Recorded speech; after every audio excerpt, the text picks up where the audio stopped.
Good morning, students. In the previous class, we have studied about the revenue settlements introduced by the British in India. In today's class, we are going to study about the commercialization of agriculture and cultivation.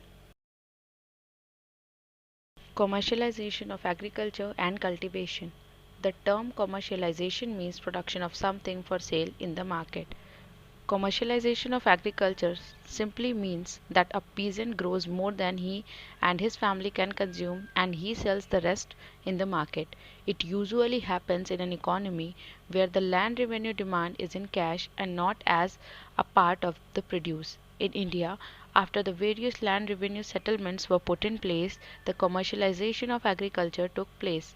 All the three land revenue system, that is, uh, Royatwari settlement, Mahalwari settlement, and permanent settlement, these are based on cash payment. So the zamindar, lambardar, or the ryot had to make enough provision for cash by selling a part of the produce in the market to be able to pay cash revenue.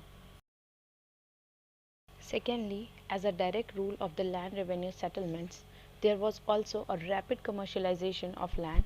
This means that the right to own land did not depend on birthright or any other traditional right but on the ability to pay revenue on time.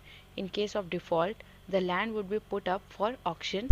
This was a fundamental change in the previous land systems that existed in India, leading to much disruption in rural societies.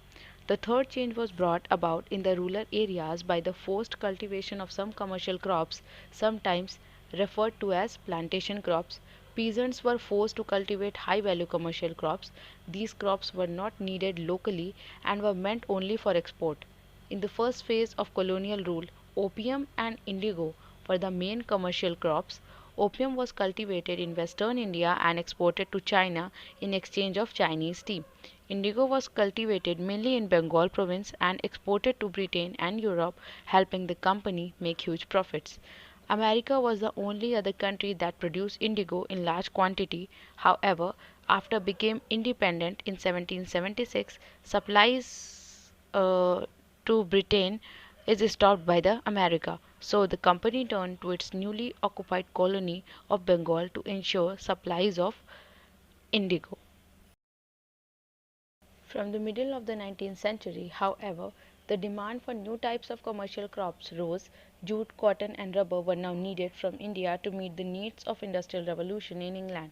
There were two important results of cultivation of commercial crops on peasants. First, since these were sold in international markets, the demand fluctuated widely, while in the good years it benefited the peasants to some extent. In the bad years, the peasants suffered very badly. In the absence of cash from cash crops and because of the fact that much of the land was set aside for non-food crops, the peasants did not have enough to eat. Famine therefore became a standing feature of the Indian subcontinent. So if the colonial rule began with the Bengal famine of 1770, it also ended with the Bengal famine of 1943. Many peasants rebelled against such oppressive practices. Okay, just one revolt I want to tell you all. It's about Indigo Revolt, or it is also known as Neel Vidro.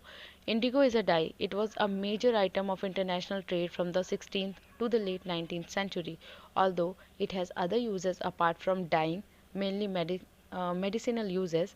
Its usefulness as a dye was the main factor in indigo cultivation. The trade of indigo from Asia was controlled by the Portuguese in the middle of the 16th century.